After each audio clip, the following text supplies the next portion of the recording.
Good afternoon. The time now is 12:30 on your Wednesday. I'm meteorologist Julie Broughton. We are so happy you're stopping by and spending a little bit of time with us on this Wednesday. Our focus, as you can imagine, is all things Helene. And in case you have not heard, as of 11 o'clock, Helene is now a hurricane, right now a Category 1 hurricane. But we've been talking about this for the last few days. We're expecting it to rapidly strengthen. Here is a quick look at the very latest information for you. As of 11 o'clock, maximum sustained winds were at 80 miles per hour. That pressure has dropped and it is moving to the north-northwest right around 10 miles per hour. On that path, we're expecting a Category 3 storm moving into the Panhandle of Florida, into the Big Bend area by Thursday. That is tomorrow night around 8 o'clock in the evening. Now, although Central Florida technically not in the cone, we are talking about a huge system. This storm is about 600 miles wide. That means we are all going to be feeling impacts already. Some of that tropical moisture riding in. Meteorologist Samara Cokinos will be joining us in just a few minutes, and we will go in depth on when the tropical storm force winds will arrive, what you can expect for impacts in your neighborhood. But first, we want to check in with News 6 investigator Erik Sandoval. Erik is live on the road. He is traveling to Perry, Florida to cover this storm. And Erik, you're not quite there yet. So where are you? What's going on? Yeah, and I want to apologize if you were going to go to me and we had a little stilted internet connection Oh, here. no. We are just west of Ocala, heading towards Taylor County and the town of Perry. Now, if you don't know much about Perry, Perry it bills itself as the tree capital of Florida. A lot of pine trees, a lot of oak trees, and lumber is the main industry there. If if this storm hits the town of Perry and Taylor County, this will be the third time in 13 months that this place has been hit by a hurricane. Julie, we had Idalia last year, we had Debbie earlier this year, and now it looks like we're going to have Hurricane Helene barrel through the Big Bend area, which is where Perry is.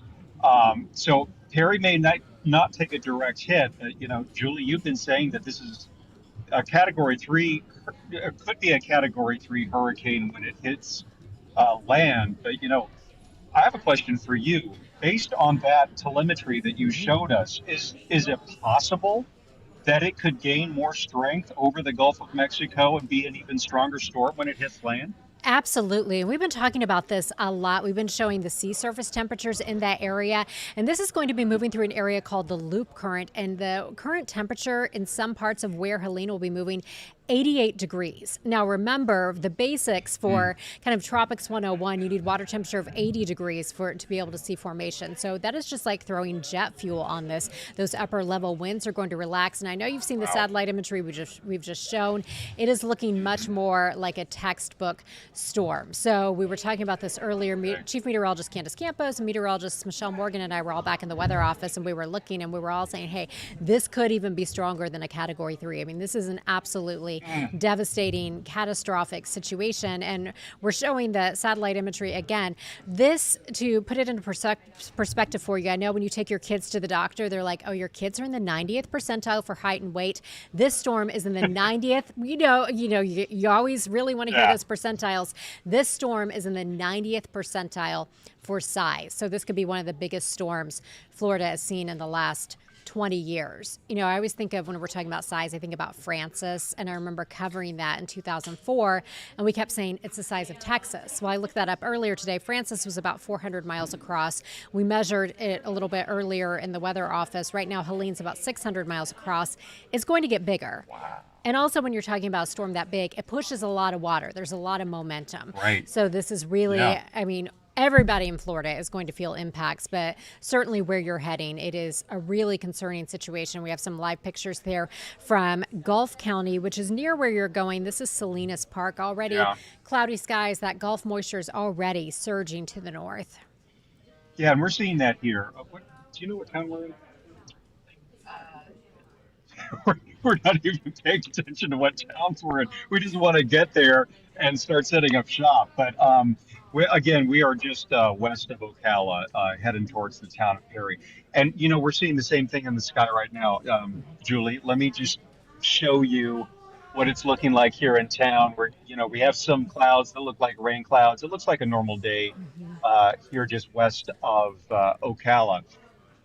But we're anticipating that to change quite quickly, Mhm. especially based on the path that the storm is taking. You're talking about storm surge, and that is one thing that Taylor County, where we're heading to right now, is really taking seriously.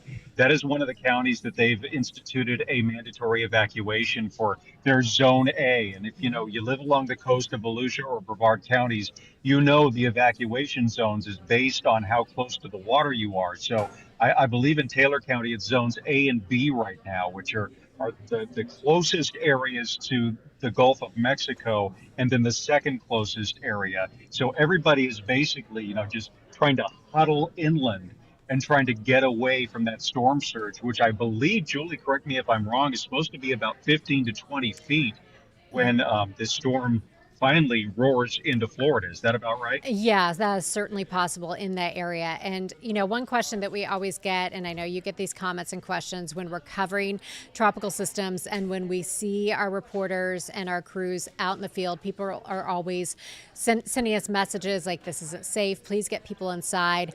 You are very experienced at covering these storms, which is one reason that you are going. Talk a little bit about how you keep yourself safe and the safety aspect of that, because I know people do always worry, of course.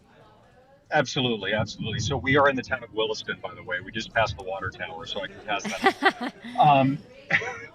So yeah, safety is something big. And yesterday, when we were approached to come to the Big Bend area to cover this, one of the big questions we had was, where are we going? Is it in the direct path? And are we going to be in an area where we can be well insulated? And you may be saying you can't be well insulated from a hurricane. I guess we have some industry tricks that we use where we position our news vehicle in little cubby holes in shopping centers, so we're shielded from the brunt of the wind and from the brunt of any flying debris. We stay in the news vehicle until right before our live shot. We're not standing out there watching everything, being tossed down the street and putting ourselves in harm's way. But a lot of people ask, well, why are you going there in the first place? Well, as a journalist, our primary job is to document history. And like I said, this is the third time that this area of Florida is going to be hit by a hurricane in the span of 13 months. Um, this is not a wealthy area of Florida. This is really a workman's town. They live paycheck to paycheck. It's an industrial area, and they don't have the means to keep rebuilding every time a hurricane hits, especially in the span of 13 months. So, we're going to see how the rebuilding has gone when we get there this evening. And then we're going to be right out the hurricane there, and we're going to see them on the flip side. Hopefully, Perry itself and Taylor County will be spared the brunt of it, because I think the storm has drifted a little more west and it's not going to get the eye of the storm necessarily.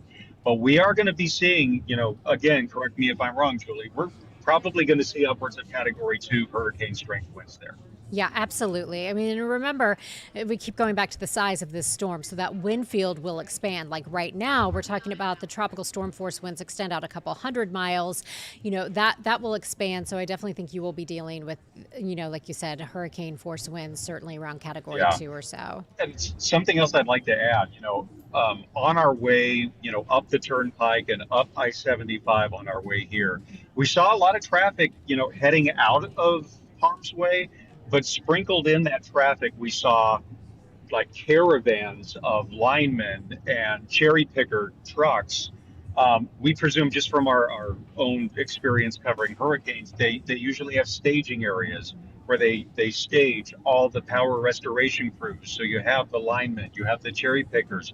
They usually have this vast field where they all gather. Last time I believe I was covering Hurricane Idalia, I was in uh, Sumter County, and they have this entire area cleared. It was just nothing but a gravel road and just linemen for it as far as the eye can see. And then once Idalia passed, they dispatched all of those linemen and power restoration crews basically up to Perry, Hmm. where we're going right now, to start getting the debris out of the roadways and getting the power lines back up off the road, back up onto the power poles, and slowly restoring that power. We're anticipating probably the same thing happening this time around. So again, we're going to be live out there. We're going to be, you know, for the ride, if you will. But again, we're going to be doing it in the safest possible manner. Yes, yes. And I know your internet's starting to get a little spotty. We will have you with us on News 6 all afternoon, letting us know what is going on up there. And again, you are a pro, you're both pros, so you'll be doing it in the safest manner possible. So, Erik Sandoval, thank you so much. We Absolutely. appreciate you. Okay, we'll see you later. All right, talk to you later. As I mentioned earlier, Helene is now a hurricane, a Category 1 hurricane. We have the very latest on everything you need to know coming up county by county for you. Meteorologist Samara Cokinos is standing by, and she will join us after we take a quick break. So we will be back in about 2 minutes.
Welcome back to Take 6. I'm meteorologist Julie Broughton. We are sticking with you as we continue to track what is now Hurricane Helene moving toward Florida. And already we are seeing some of that tropical moisture riding up into our area, creating some showers. And this is only going to deteriorate as we head through the next 24 to 36 hours. Joining me now, meteorologist Samara Cokinos. You were just finishing some team weather with Chief Meteorologist Candace Campos during the noon schedule. We are here writing this out throughout the day, and you have the very latest for us. That's right, Julie. So it's beginning. It's beginning, right? Here we go. So as we take a look, we're going to start with the track, just so everybody can kind of get, an updated look. This is, of course, the 11 o'clock advisory, which is always a track update. 11 and 5 are when we see those tracks change. And now look at this. Okay, so we're looking at still this storm rapidly intensifying over the next 24 hours. Okay, so we're looking at a Category 2 by later on. What day is it? Wednesday? Later It on is tonight. Wednesday. It is Wednesday. My goodness, all my days are running together. Going into Thursday morning, we could be at Cat 3 status before it makes landfall later that night. And because it becomes that Cat 3 so early, we're talking about it being over that open, warm Gulf water. So we could see continued strengthening of that storm, possibly. I mean, at this point, we're looking at a strong Cat 3, but possibly at, getting up there near Cat 4 status. So that's something that we'll definitely be watching. Tropical storm warnings and hurricane warnings are in place. We're looking at hurricane warnings for areas along I-75 and back to the west in Marion County only. Everybody else is under a tropical storm warning until further notice. So as we get ready to really ramp up, keep in mind the coast is definitely going to feel some impacts too. So we have gale watches in place. They're going to be, rip current risk are very high. High surf advisories, we're talking seas about 8 to 10 feet. Breaking waves, very, very rough out there. It's not ideal to be out there along the coast today or tomorrow. And even on Friday. We're talking the potential to see about anywhere from hardly any to up to 3 feet of storm surge too. So beach erosion is likely. I know that this isn't our coast. Of a storm. We're talking the Gulf Coast getting the majority of the storm surge, but because of the way those winds wrap around, I mean, we're talking about a big system. Julie, look at Yeah. this. Oh my gosh. This Yeah. We were talking it's about this a little bit huge. earlier. It's about 600 miles across right now. And Actually, is it more? Do you have an update? Do you have the latest? I Oh do, and that's gosh. the thing, it's going to continue to fluctuate Hmm. as we see it, implode and then get tight again and then implode some more. Look at this. We just put the ruler on it. Oh wow. Okay. All I did to that imagery was add color so you could really see the defined edges. And when we ran that ruler from one area, I would say the outermost edge of Hmm. that storm as over the Yucatan, back over to where it's already impacting, South Florida, we're talking about 850 miles, possibly even larger than that. I was talking. So, yeah, Yeah. go ahead. I was talking to Erik Sandoval a little bit earlier, and I was talking about how you go to the doctor with your kid, and they tell you, oh, that your child's in the 90th percentile for height and weight, or whatever it is. The National Hurricane Center keeps saying this storm is in the 90th percentile for size. So we're talking Yeah, about one of the largest storms we've seen over the last 20 years. I think Francis was about 400 feet across, and that at the time we were just going on and on about how huge it was, which it was, but this right. is just a monster storm and a lot of momentum with a storm that size. So it's going to push a lot Mhm. of water on shore, which means storm surge. And somebody even earlier today said to me, well, it's really good news that we're not in the cone. And Look at it. I said, well, It doesn't matter if you're in the cone or not, right, and at this that's what point. I said. I said we're all going to feel effects, and just about all of Florida is on that right side, which is where we Mhm. do have that risk for tornadic activity, rotating storms. So that's going to be a big concern for us, and also the big concern for flooding. We'll all start to see tropical storm force winds by tomorrow morning. So everybody is feeling the impacts of this one. This is Right. a catastrophic storm for a lot of folks. I mean, even though we're not taking, like you said, the brunt end of it, like the Hmm. panhandle will be, um, it doesn't matter at this point. Right. Everybody says, well, what can I expect? Well, those expectations and timing, of course, are going to change over the next 24 hours as it gets closer and Hmm. closer. So we need you to pay attention and monitor those changes as we bring them to you for sure. But I wanted to take a look back. This meteorologist Michelle Morgan made this really amazing graphic, right? Hmm. It shows the last 6 years for Florida hurricane landfalls. And if you look at the colors on these little plots for the tracks, right? You see Helene's forecast track. That's a forecast track. But you see Michael. That was a Cat 5. Ian, Cat 5. Irma, Cat 5. Right?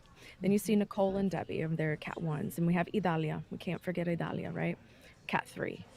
Look at that, right? Look at that intensity growth. We're talking about why these storms grow, right? And we're talking warm water, minimal wind shear, right? Perfect environment for that type of thing to happen. It all happens along the loop current. And I was talking about this yesterday at 5 o'clock. The loop current is this area where we see not only warm sea surface temperatures, but as a hurricane moves over water, it upwells cooler water from beneath. In this current, from the Yucatan current going through into the Gulf of Mexico, going back through the Florida Straits and into the Gulf Stream, that current is deep, warm water. And that turns everything into fuel. It does not cool us. We always love the upwelling in a storm because if it's over outside this current or this loop, um, basically it'll kind of help kind of break it down a little bit, right? So that cooler water, but that isn't happening with this system. In fact, let me show you. I put another graphic here. This is a warm water temperatures.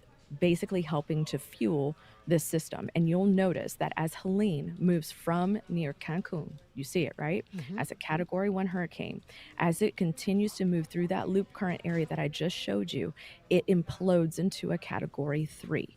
Then the sea surface temperatures from there will carry that bad boy and continue to fuel it.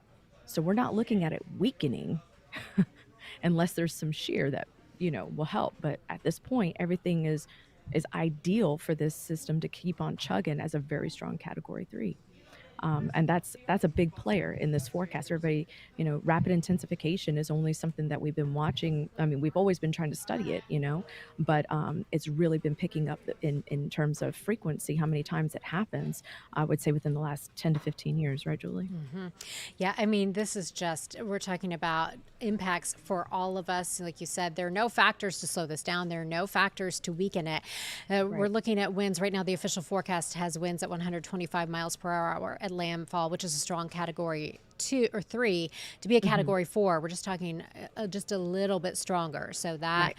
is definitely a possibility. Here's a look at the arrival of impacts, the timeline. A lot of people saying, hey, when is this going to happen?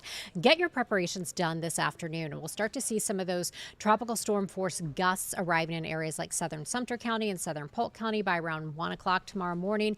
Then Central Lake, Central Orange, and Brevard County by around 6 o'clock. And then the rest of our area, so just about everywhere, should be seeing tropical storm force gusts by around 8 o'clock. And that's one reason that schools are closed. When we're talking about tropical storm force winds, buses can't be out. So it's just not safe to be transporting the kids. So that's one thing that the school districts all look at when they are determining if we're going to have school or not. Yeah, absolutely. I mean, you have to think about those tall vehicles too. Plus, when we have bouts of heavy rain, nobody needs to be on the road. Right. Really. I mean, in Hmm. addition to the winds gusting, I mean, sure, we have some very strong thunderstorms here in the afternoon, in the summertime. But, when it's of tropical nature, we're talking about torrential downpours at Right. any given point. And the thing about, water vapor, water vapor in the atmosphere, it's not this equal thing in our atmosphere. Right. It varies from point to point. So while somebody could be getting torrential downpours, the next person could already be seeing the lull behind it. Hmm. So it's not equal. Some people down the street may get 4 inches of rain, while somebody up the street will get 6. It's just that way. So excessive rainfall outlook, though, for Thursday, marginal to slight for most of Central Florida. And you see that big red bullseye there back to the panhandle. That's where it's moderate, and I would say even high. If I had zoomed out a little bit further, you'd probably see it in the purple there for that excessive rain outlook. So we're talking a lot of areas potentially seeing some localized flooding. And here's like the first round. We're expecting some outer bands to arrive later on this evening, really pumping in that moisture. We've already felt the moisture creeping up in the atmosphere today. If you've been outside, you're like, ew, Hmm. right? It's pretty gross outside, and that's because of that tropical moisture really starting to arrive with this storm. So, notice by 7 o'clock tonight, we'll be here watching some pockets of heavy rain. We can't rule out, strong wind gusts. We can't rule out some severe thunderstorms, guys. And then as we head into the overnight, I think Thursday morning, we start to see some coastal showers. So it kind of maybe a little bit of light rain across the interior, right? It takes turns, so to speak. You Hmm. see these bands that just kind of wind their way in, and then we get a break, and then it comes back, right? So we'll have these, it's not a whole rain, all day rain event. It'll be fairly cloudy, but if we get some breaks in that sunshine, I always say, please don't let there be breaks in the sun, in the clouds, to see sunshine. Right. We don't Because need any of that fuel. That just adds right, fuel to it. right, everybody's like, but it's sunny outside, and I'm like, Like, that's not a good right. thing. That is not good news. Now, our next update from the National Hurricane Center will come out at 2. That's not a new track. That's just new numbers, new strength. And then our next full advisory comes out at 5, where we will get a new track. Samara and I will be doing team weather all afternoon. I know we're doing Yeah. cut-ins at the top of every hour. So I have a broadcast cut-in at 1, and then I think you're doing the 2. So we'll be doing that Yes. throughout the afternoon. And then we'll be back here streaming again around 2:15. So we'll be here on all of our platforms writing this out with you until it is over. We got you covered. So Teamwork makes the dream work, right? That's right. Samara, thank you. I'll be back there in just a few minutes. Thank you so much for stopping by. Take 6. If you have any comments or questions, head to clickorlando.com/take 6. I will see you on TV in about 6 minutes, and I'll see you back here at 2:15.